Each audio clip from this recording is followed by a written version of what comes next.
You're a SaaS founder, you've built something solid, but growth still feels harder than it should. Most SaaS companies don't fail because of bad tech. They fail because they've never become a must-have to the right customer. This podcast is here to change that. I'm Ton Dobbe, and this is the Remarkable SaaS Podcast. Every week I talk to founders in the trenches, facing friction, making bold moves, and building companies that last. We dig into real choices around focus, positioning, customer pool, team alignment, the things that separate forgettable software from the ones that people can't live without. No hype, no hacks. Just honest conversations to help you build something that people would miss if it was gone. If your SaaS should be indispensable but isn't yet, this is your podcast. Let's get into it. The guest on the podcast today is Tim Barker, CEO at Attain IP. There's no MVP in our world, in our vocabulary. It's replaced by the minimum magical product. Magical products drive word of mouth, and our North Star is, once I've used Attain, I'm never going back. This is Tim. 30 years in software. First engineer, then CMO, and then CEO of a company that he scaled to 80 million in revenue. Then he started over with 5 people. Not because he had to, but because he wanted to find out what a company even needs anymore. We dig into what he found, why the org chart is now a choice, not a default, why every decision in his company is built to earn trust, not just revenue, and why the most uncomfortable path turned out to be the fastest way to learn.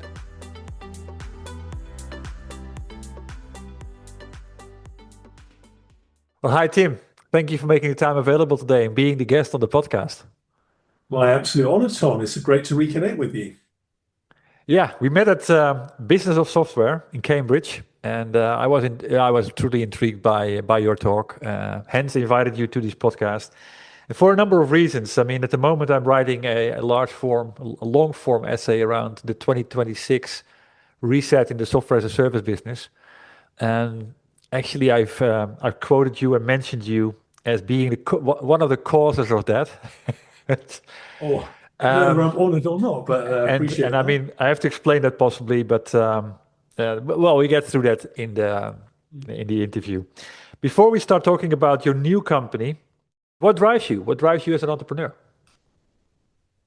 Well, I am an incredible optimist for the future, and I love bold ideas. Those are the main things, really, that drive me. I love learning.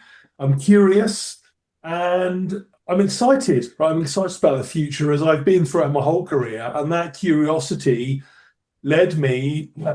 Don't believe anyone that says you have a career plan, right? You've got to follow the opportunities and doors that open. But that career led me from where I started as a software engineer through to product, entrepreneurship, marketing, leading commercial teams, and gave me a good breadth of commercial understanding that then pushed me into being a CEO, of which I've been for a decade or so now. So I think Exactly. never get too comfortable is what I've learned, right? So you don't get too comfortable. You've got to keep pushing yourself. So that's where I am right now, right? I am in a 5-person startup. I could have chosen different paths. I could be sitting in boards, giving sage wisdom. Yeah. But I think you've got an obligation to yourself to continue to learn, evolve, and that's what I love about this industry. Yeah, that's inspired me tremendously from your talk. Let me give you a little bit of background here because you were just rushing over the full history. I mean, what I saw from your history, 2003, a company called Coral was acquired by Salesforce in 27. And then you move from a product and product strategy marketing roles, which is typically what I did in the past. You moved to being at the end CMO of EMEA and helped Salesforce on its growth journey there.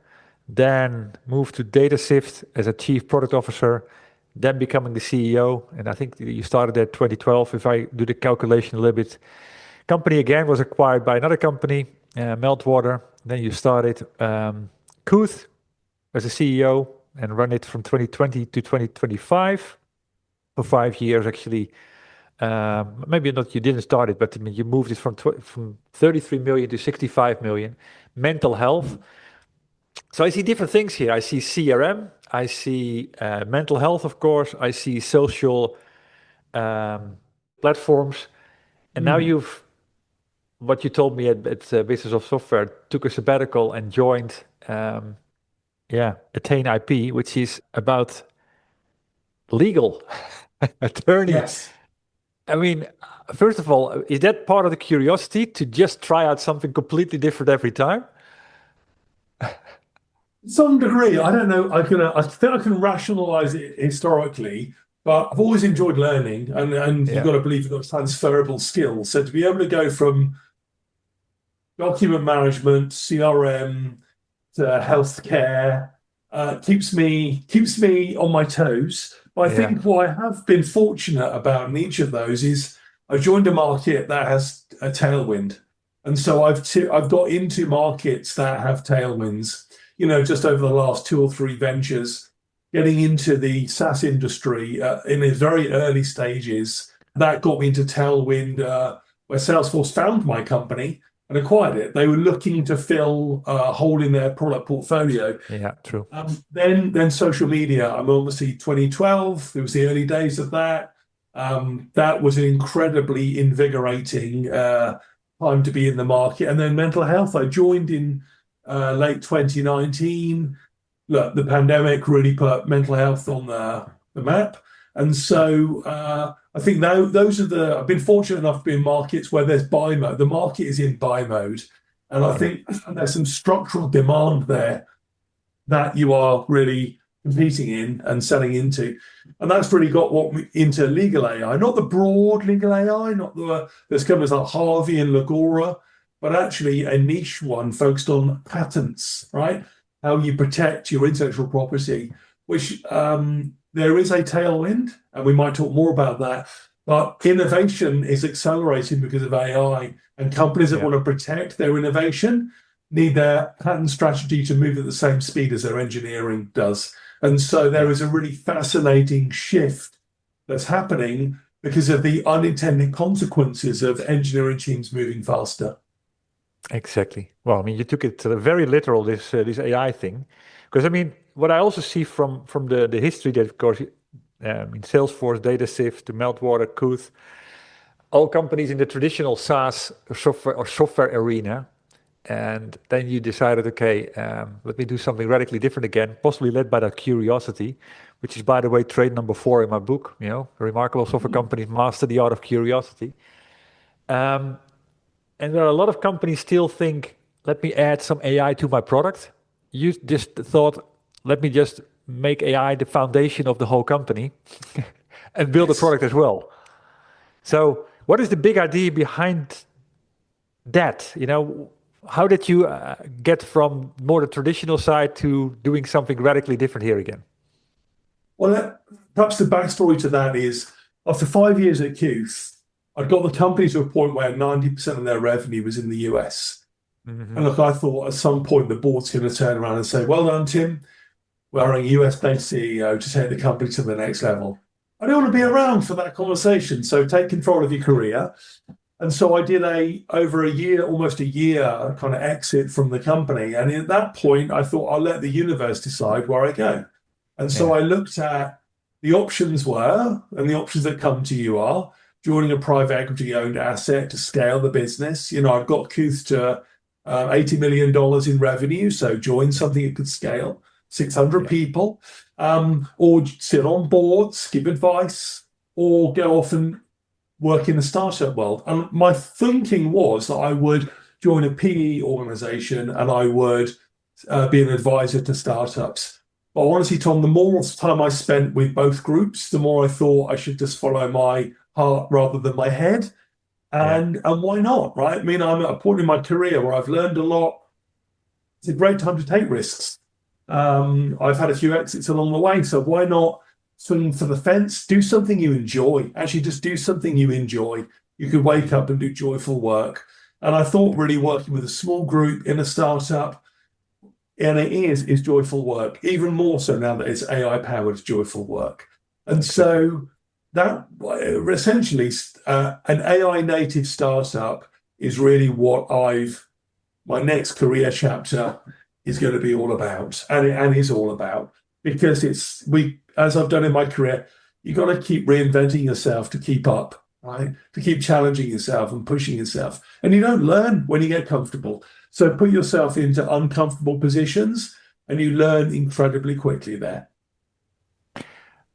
Well, it triggers me to ask the question: what has been the most uncomfortable position you've been in since starting Attain IP? It's probably, there is, like all industries, there is a steep learning curve, right, into the way the industry works, not just the technicalities of it, but the personas of your buyer. So I won't say uncomfortable. I'm feeling quite comfortable. I've got two co-founders who are patent attorneys, but I'm definitely the outlier in the team that I don't eat, sleep, dream patents. And so in recognition of that, I know my boundaries of where I play. So I would say, yeah, I think probably it's uncomfortable in a positive way of now I've got a lot to learn. And look, every time you build a business, the playbook for how you scale changes. So we're taking a product-led growth go-to-market, done that in the past, but now you're doing it in an AI-powered way. So lots to consume, learn, and of course, fail fast on, learn from, and then iterate. Maybe they have to put it into perspective. Because first of all, I mean, you just meant it's me, it's my two co-founders, and there's two more people, but you have 7 teams. Correct, that's right. How does that work? Well, the short answer is agents do a lot of work for us. I've got 15 agents working for me. So my sort of co-founders are essentially focused on product, well, primarily engineering and the kind of data science that goes into that and the AI that goes into that. One of my co-founders is focused on relationship building with the network that's out there, and I do everything else. And so from that, by force of necessity, when you are capital constrained, you'll find creative ways to get things done. And so I sat down with our AI-powered full stack engineer on the first day they joined us, who's been using Claude Code for 9 months, and asked him how he runs engineering there, because he's a senior engineer that has agents that represent architecture, design, testing, user experience. He educated me on how he does it for engineering, and I've applied it everywhere else. So my agents do product marketing, messaging, demand generation, social media, market research, all those kinds of things, and I supervise them. So instead of supervising a team of individuals, I'm a supervisor, I'm a line manager to a group of agents. And so far, this relationship's working out just great. They're keen to work. I don't have to do performance reviews, but I can give them brutal feedback if I don't get what I like. It's fascinating how similar this is to the normal world, but in a completely different context that a lot of people still have to scratch their head around. You mentioned the playbook change and so on. A couple of things I want to drill into. First of all, in this completely different way of thinking, because normally you think I need to hire people to do this and I need to do that and so on. What has been the hardest nut to crack?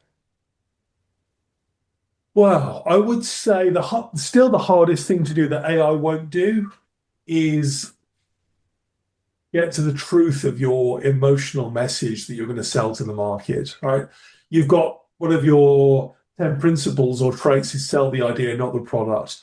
You need to deliver an emotional, infectious idea to prospects that convert into customers. I learned that from my time at Salesforce. They were very good about stepping out of the capability and talking to the imperative that was happening, the shift that was happening in the world. And they were, as a customer of theirs, you go, oh, they're 18 months in the future, right? So you've got to be far enough in the future of your customers that they can sense it and sense the anxiety of it. Mm-hmm. And I always felt that Salesforce sold you an insurance plan for the future because they would get there first and solve things for you.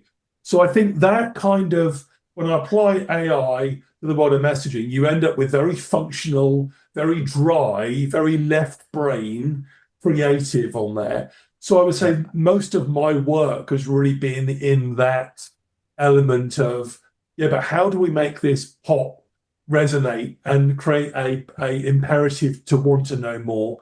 And so I've done time in product marketing, so I've got a bit of experience on there. That I would say is a nut that has not yet been cracked by AI and requires artisan skills still.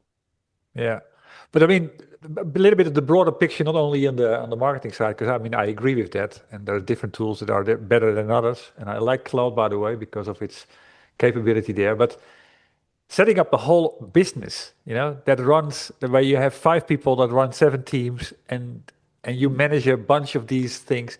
What is well, to keep that all going and to keep it all aligned? What are been the struggles that you've seen there, and how is it Uh, similar to the real world here? They are all the same, exactly that. The key thing is they are all the same things that you would know if you were hiring 15 people instead. Yeah. So the way our agents operate is it's like having a genius employee that comes into your business every day that you've got to on board every day. So how do you do that in a normal business? Well, I'd have my strategy laid out. I'd know what my goals are, my North Star, my brand values, what my product does. I'd have that baseline of that. I'd then have the job specs, the work to be done, defined as a job spec, but not one of those soft, fluffy job specs but a really crisp one that gives you decision boundaries, your autonomy, authority, who you interact with. And then you create your missions, the work to be done, the projects. You create the outputs, and then you have feedback loops across all of these. So one very practical example is this kind of agent system that I use every Tuesday. Like a lot of teams, in a lot of companies, I do a weekly management team meeting with my co-founders, which is recorded, transcribed, and after that, the next morning, my agents pick up the transcript and we cascade through that, go through the decisions made there to determine which things need to be cascaded through the rest of the organization. So that the state and the current view of the organization is being cascaded. So it's a feedback loop and a cascade. So all of the things I learned building a 600-person company, which is about building systems that allow you to operate and execute and allow you to build an organization that doesn't require the CEO to be in every room and every decision. Your job as a CEO is essentially to make yourself, I was going to say irrelevant, make yourself redundant, right? The business should operate without you quite satisfactorily.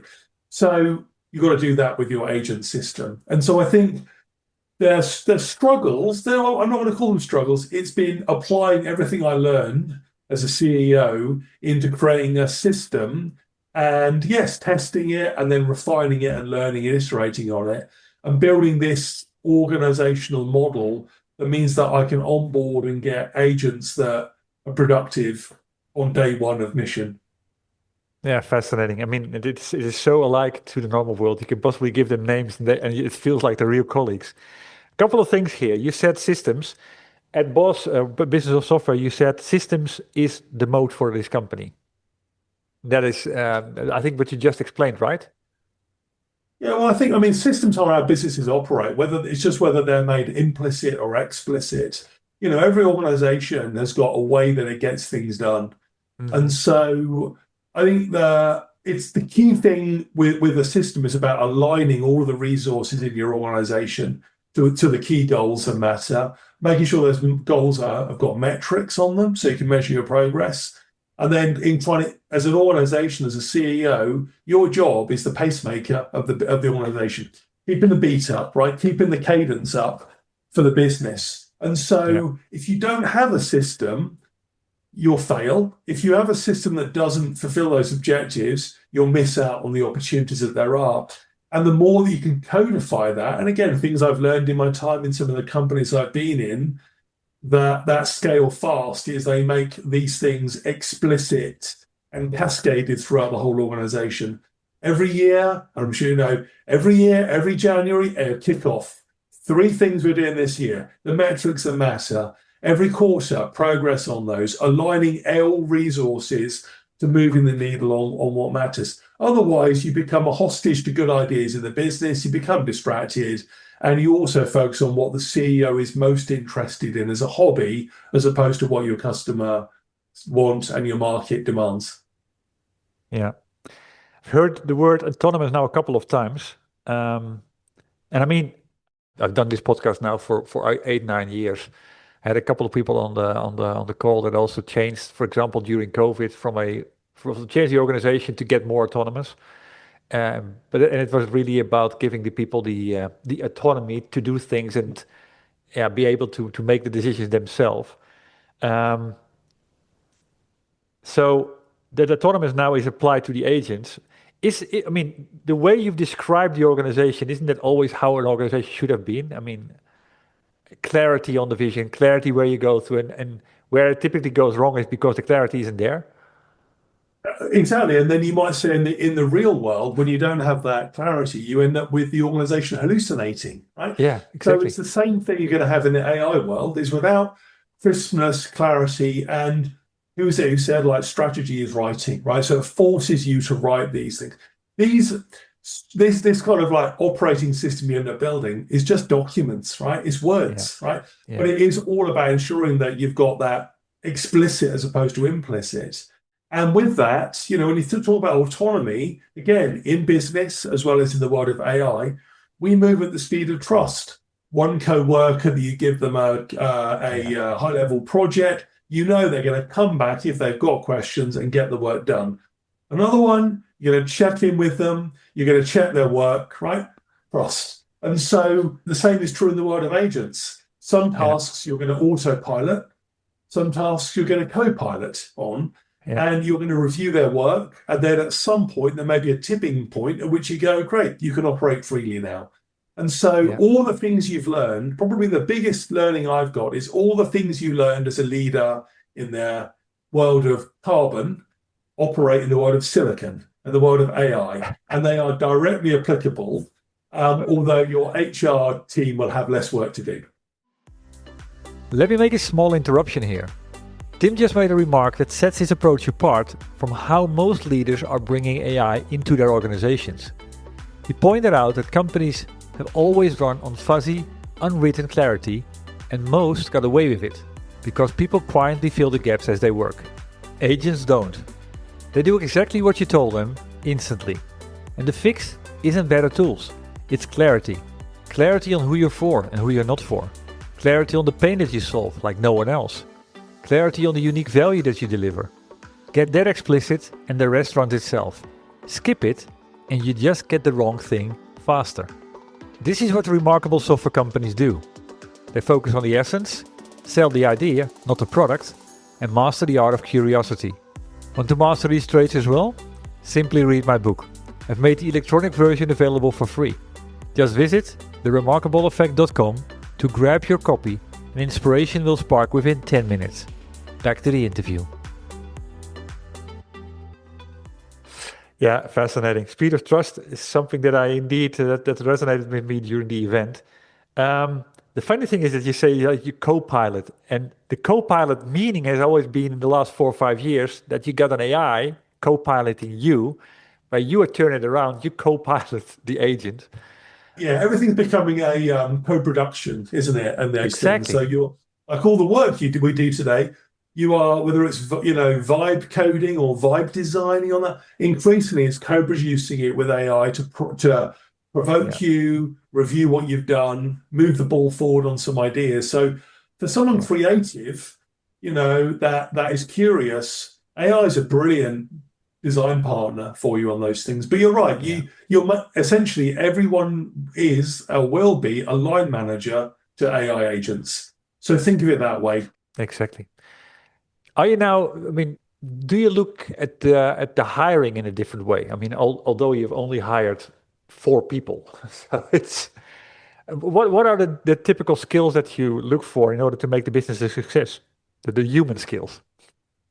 So there's a sort of technical skill and there is a traits that we're looking for that don't just apply to the world I'm in now, but I'm typically looking for anyone in sort of a growth organization. I mean, from a technical perspective, clearly, right now, I need people that are living in the future already. I can't really be onboarding and moving someone up the value chain to get to the future. So individuals that are curious, that have gone above and beyond their day jobs to become practitioners, right, is really the key thing as part of that. But outside of that, there's a small number of things that are traits that high-performing individuals have, right? So they are clearly curiosity, that you've got to be keen to learn as part of that. Yeah. Second thing is keen to help others. I think one of the biggest things that you've got in a small organization is people that go outside their boundaries to help others. So individuals that are just helpful and kind, I'll probably add that to it as well. We want to work with people we want to work with. So generous with their time, right? Because you're in a small team, you're not in narrow swim lanes of what you do. And look, obviously motivation is a key thing. You've got something in you where you want to show the world, right? That there is a 10x thing you've done here. And so, probably my reason for that motivation is I did really poorly in my A levels back, in my teens. And so I'm making up for that ever since to prove to the world. But those are probably key traits that we're all looking for as part of that. And look, in a small organization, you're working with people really closely as well. So you want to have fun with people that you enjoy working with. So personality matters as well, is what I'm saying. Yeah. Fascinating. I mean, and I recognize those traits. They are key, and it's people that get things done, that are prepared to roll up their sleeves and move on onwards. You got 5 people right now. During the event, you said we were possibly producing the work of about 35 people, so it's like a much larger organization. With the capacity that you have at your hands, where do you believe is the limit right now per person? I mean, are you going to hire and become a 600 people organization at some point in time? Yeah, it's a really good question, because every month or so, when I look at our future hiring plan, I have to go back and rebuild it when we find out velocity. Velocity is the key thing that many teams deliver on. And so I think I'm in my 3rd version of the financial plan by looking at where the limits are on these things. And so we're growing a product and engineering team, but it's a lot smaller than it was in our first instance. Things like customer success, for example, is quite interesting to think about in the future of an AI first organization, because often the role of CSM manager was the great appeaser for customer and the great voice of the customer in an organization, but had very little power to do things. So we won't have that in our organization. We're going to make the product do more of the work. And so there's some roles that this is polarizing to say product. I'm a big believer in products taking larger commercial ownership. Product is very shielded in many organizations behind multiple layers that prevent them from having to engage in commercial discussions. So I'm all in. As someone that grew up as a commercial product leader, I'm all in on having product to be the interface that owns customer success, that engages with them, that has a close empathy for customers, but an understanding of commercial goals as well. So in terms of the limits, I think there are some things which you've got to, I realize that there's how we could sell and there's how the market buys. So the market that I'm in is very much a relationship. Law industry is not an early adopter of technology. And so it's a relationship network-based sale. So we are building a team of experienced patent professionals that bring great networks, because ultimately it is about relationships are a proxy for trust, aren't they? So really it's a trust win. Great technology can help you get in there and spread word of mouth, but ultimately it's a trust battle that this is going to be won on. And I think as I spoke about in that event, as you know, Tom, I'm a big fan of the trust equation, right? You can actually measure trust. And one thing I'm doing as a side mission in all of my work at Tame is really thinking about how do you apply the trust equation to every part of the business, because every part of the business should be accretive to increasing customer trust. And so every pricing decision you make, every decision you make to hire someone, or every compromise you make, you've got to think about it from an accretive trust position, not just a commercial decision. How do you measure that? I mean, are there specific things that you ask, or are there specific metrics that you have in place now? Fascinatingly, yes, there are, right? And I'll go through them. And look, the one reason for this that always fascinated me is when I was at Salesforce, they would always do the key values of the organization, and number one was trust. But it was the way it was always expressed. It would always say, all the green lights are on our servers. And you go, well, okay, trust doesn't end with product availability. So you can measure trust through a formula called the trust equation. Your listeners can Google for it, and it's based on your credibility. Like, do I actually come from a position of I'm credible on this topic? Your reliability, do I do what I say? Well, I do. And your intimacy, are you listening to me? And you divide that by your self-orientation, which is your motivation, which is, are your objectives aligned to mine? And if you think of that and you apply that to individuals you've worked with in the past, you'll find highly comparable people that were working on a different mission to yourself and you didn't trust them, and people that perhaps were not, that were highly credible, but never listened to you. And so the trust formula fails on them as well. And so when we think about that, think of it from an organizational perspective. Your goal to build high trust as an organization is you've got credibility. We come from this domain. We understand the world of patterns. Reliable, our say-do approach as an organization. We don't let you down.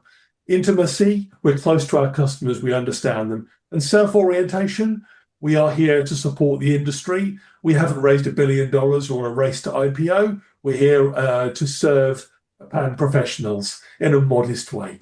So I think all of those things are really well worth thinking about. Diving out, when you come out of your day job, think about the way that you sometimes win or lose is on trust. And so just like you would do in the world of people, in the world of agents, I'm thinking about how do I balance the trust equation? And in doing so, for example, I've got an agent that focuses on growth, and I've got a guardian agent that measures the trust equation for every tactic that my marketing agent comes up with. So it's a counterbalance, because growth at any cost is not what we're here for. True. You mentioned something that reminds me of what you said there, the guardian agents. Guardian angels. I've got 3 of them, exactly, that's right. So what do they exactly do? I mean, they keep the organization honest? They counterbalance creativity with an objective view of how does this actually serve one of the 3 goals that we've got, or guardians that we've got. There's a trust one, which is really about accruing trust in the industry. There is we're in a world of dealing with sensitive information. So we are ISO 27001 accredited. So I have an information security management system agent that reviews policies and our work. And I have, because I'm about, from a marketing perspective, creating a category of what we're doing. We're calling it white box AI. In a regulated industry, AI's got to explain its work, not just give you the output.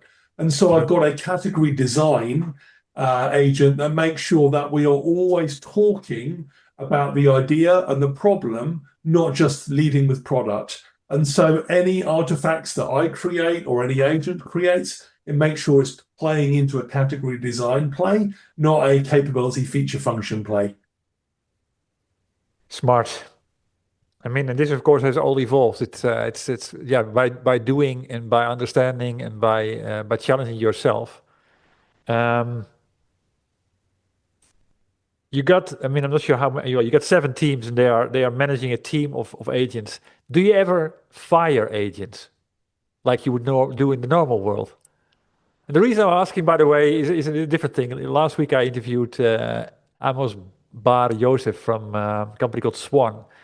And I recently actually read a piece of what he did and how his organization has evolved since 2023. He had 30 agents, and now he has recently fired about 27 of them. All right. Yeah, I'll use the word fired. I'll go along with that. I'll give you a very brief example of one that I fired last week. So any CEO that does fundraising, you'll know that your investor deck is never complete, right? You're always looking at the messaging and finessing it. So a week ago, I thought I'm going to go back and factor in everything I've learned and I'll rebuild that. Then I stopped myself thinking, why would I do that when I could get agents to do it for me? So I got bored to go out and create a skill. You know, skills are these packaged little nuggets of knowledge. I went, go out and research the world's best investor presentations. There's an abundance of information out there, and create 2 agents. One which is a coach that can evaluate my investor presentation and score it against best in class, and one which is basically going to then evolve that, right? An actual practitioner. I want you to actually rewrite the deck. I thought it'd be a brilliant exercise. And what I thought I would do, you see, one great thing you can do in the world of agents is just get them to iterate, right? And optimize. So I just, on last Friday, as before I signed off, I went, okay, coach agent, score my investor deck, practitioner agent, take those outputs, optimize on it, and then send it back to the coach. And it'll continually self-optimize till it comes up with the perfect deck. I left on Friday quite pleased with myself there. Came back to look at it Saturday morning. Yeah, it had got the worst, most bullish, bold claims in there. You know, for a European, anyone would look at that and go, guys, you are just unhinged here. It's just went way too far in optimization. So regrettably, I fired both of those agents and I'm doing it old school by hand today. It's fun. But I mean, you learned again from it. And that's what you see. If it keeps optimizing, it always finds a better way and a better way and a better way until someone says, okay, hey guys, it meets the criteria. Yes, exactly. Um, Yeah. of all the obstacles that you've sort of seen, and I had to kind of go through the past 8 months or so now, right now, which one are you most proud of achieving so far? Um, that's a great question. I think I'm not one to self-congratulate, but I think I'm pleased with my progress of how I've escaped the world of thinking that the solution to building an AI native business is having a super prompt. You know, Mark Andreessen posted on X last week, here's my super prompt that you use. I've graduated from the world of super prompts of the answer to everything into applying my previous experience as a CEO to going, it's defining systems is the way that you actually build sustainable, non-hallucinating, high-value agents. I think I am proud of the little moves I've made there. And look, I was really flattered at that business and software event. I gave away a couple of skills that I used to help me build and bootstrap this. That the organizers have turned into a program to bring other CEOs and leaders into through the journey. So I just think that's pretty cool. I'm quite proud of giving back because, you know, what I've learned, I'm happy to share. And so, like the conversation we're having today. So that's probably what I'm proudest of is, oh, I feel like I might actually be trailblazing in a few places and then able to share it back with everyone else who is so full with business as usual work and they're being driven by their inbox that they perhaps don't have time to make a start. But True. like you're writing, to go back to the start of our conversation, you're writing a long form on this restart around AI. You have to start this year. There is nothing holding you back. If it were important enough, and it will be, if you don't start, your competition will. And so now is the year to go all in.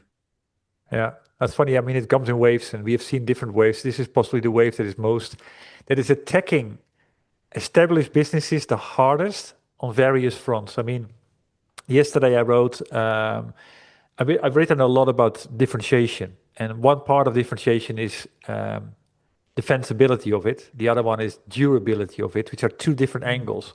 Mm. And I mean, what is currently happening with the new technology that's out there, the new type of organizations that are starting, you're being attacked on your differentiation from all angles right now. The relevancy of it, is it still relevant next year? Because the bar is moving up for customers. The defensibility, I mean, maybe it was very hard to build for a competitor, and it's not that hard right now. So the 2 years they needed 2 years ago, possibly is now 2 months, and is overseeable. And then the last one, the durability, it's not only that you have differentiation, but actually, can you keep expanding it? And in a world where this is going so fast, it requires a totally different way you organize your operation. Totally. Yeah, I know. I mean, it is what I lose track of which adjective we should be using, but wild is one that I'm using at the moment. It's wild. And you're right, the boundaries between product, technology, and services businesses are blurring as well. Yeah. It feels like everything's up for grabs again. I mean, just look at the SaaS apocalypse, right? No one can rest easy as an incumbent. No one can take a cash cow for granted. Because as you say, the cost to reproduce something, probably at a fraction of the cost, is there. True. And so it probably will come back down to, you know, things like trust, brand, and the ability to execute on anything, everything outside of product and engineering become really important. And I've always said it, which is that distribution is much harder than manufacturing. Building a product's good fun. Everything's within your control. Taking it to market, winning sustainably is much harder. Very little's within your control then, but you can have a system. Exactly. Yeah. Out of all the lessons that you've learned in this very short time, what is the most counterintuitive thing that you've learned? The thing that you thought was okay, it was going to be this way, and it turned out completely different. Well, look, as you sort of mentioned my career path, the most counterintuitive thing I think that I've learned on this is the idea that you become a domain expert in one sector and you stick to that and your whole career stays in that. I think a lot of the value that I bring is pattern matching across experiences I've had, things that I've done in healthcare are directly applicable in the world of patent attorneys, who knew? And so I think the idea that you have a swim lane that you should stay in, both functionally and also from an industry perspective, does you disservice if you're curious and want to progress yourself and learn as you go. So that may not be counterintuitive, but I think it's very easy to stick with I'm going to become an expert in this one area and I'll build my craft there in this industry. So I think jumping is probably the key thing that I've learned and enjoyed doing. Yeah. Funny enough, it's like almost the last word in my book, The Remarkable Effect, which you're currently reading, from Amy, from a UK CEO in the advertising space. And she said, okay, just start, just start. And by starting, you're already so far ahead of everybody that thinks they should start but don't do it. Yeah. And that is 8 years ago that she said that. So it remains to be the case. I think you're right, yeah. And it'll be the same thing with AI, right? Just start now, just start today. There's always enough to keep you busy, but somehow we'll manage to take a week or two off, right? True. Well, imagine that you can have a sabbatical for a week or two from your business and go all in and see how far you can get then and just start, as you say. Yeah, I mean, just that is mind-blowing, because in the world 2 years ago, the 2 weeks would have been gone before you knew it, and you would have accomplished virtually nothing. But these days, you can actually start a complete business. Rebuild the entire business. Exactly. Funny enough, I mean, I'm following the WhatsApp group from Boss, and there was one guy saying, I've actually built 3 companies in right now, and I still have a day job. It's a day of side quests is what everyone's in for. Yeah, I think I might mention it at the talk. I'm building a running app for myself, my own enjoyment. It's giving me voice coaches as I run.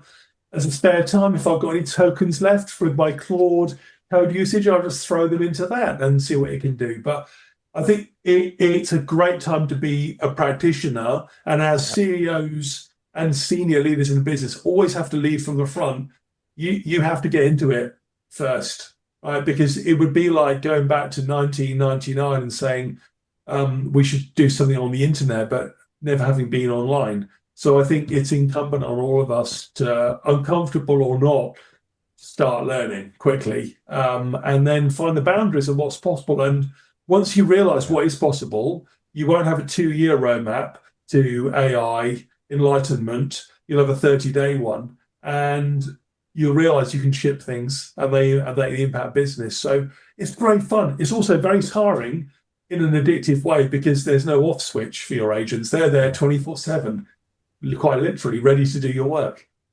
Yeah, exactly. The bottleneck is really moving. 2 more questions. How has your definition of success for a software company changed over the last 2-3 years? Has it? Yeah, well, I'll perhaps put it as this, is that, and it's part of an ambition, which is in the SaaS industry, 67% of all revenue goes into sales and marketing, right?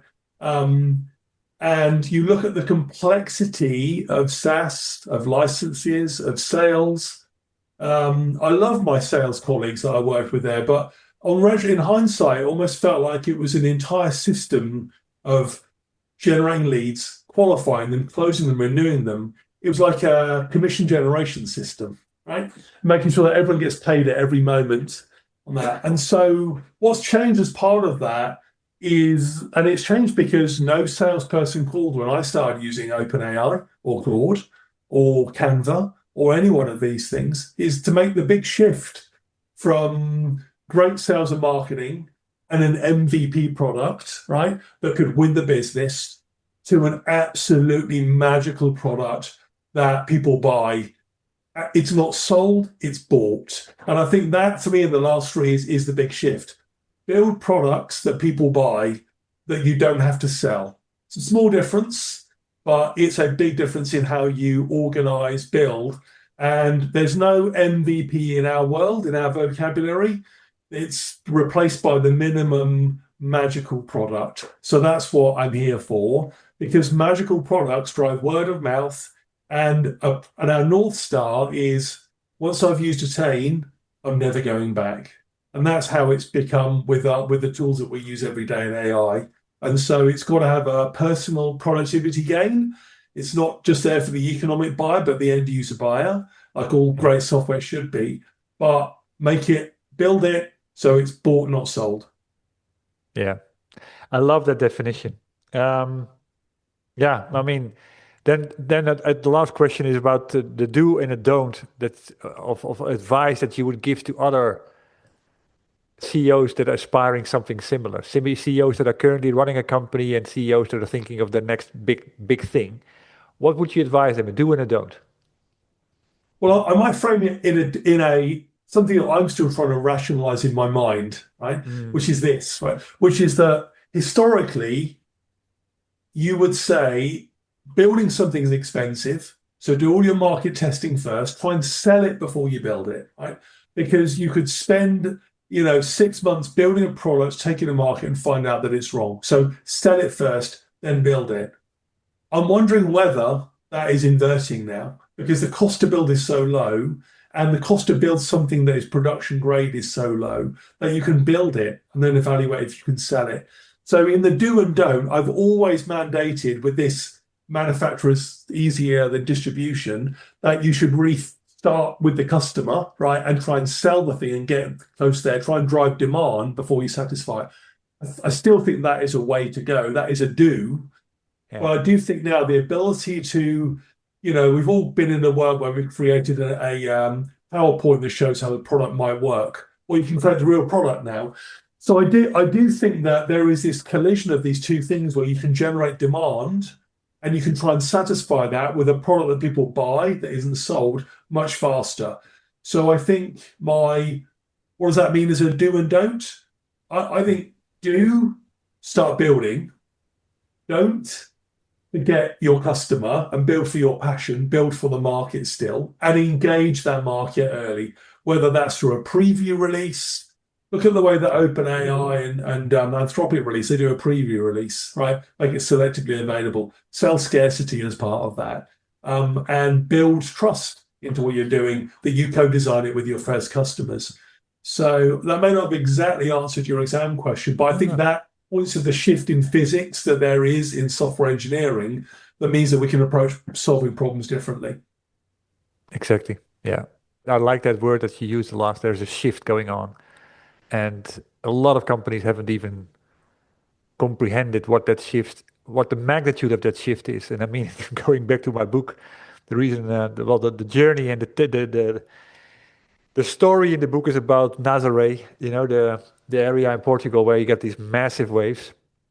People that I've spoken to that have never heard of it think that a big wave is 4 meters high. Yeah. There it gets 30 meters. And it's once you see it, you cannot unsee it anymore. And I think that's what's going on in the industry right now.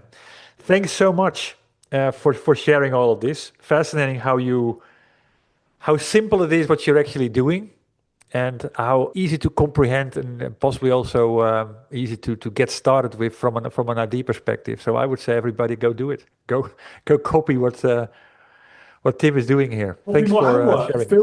Feel free. Yeah, no, really enjoyed the discussion, Ton, and we're going to navigate the future together. Who knows? But it is a great time to be curious. Exactly. Very good point. Thanks. Talk to you soon. Take care. And this wraps up my conversation with Tim Barker, CEO at Attain IP. If you got value from this episode, please share it with other SaaS founders who need to hear this as well. And if you got 10 seconds, a quick rating or review on Apple Podcasts will help more people to find these conversations. Thank you for listening to the Remarkable SaaS podcast. If you want more insights like this, subscribe to my daily email, Espresso with Ton. It's a 2-minute shot of clarity for SaaS founders who want to create pull, not push. You can sign up, along with getting my book, at valueinspiration.com. See you in the next episode.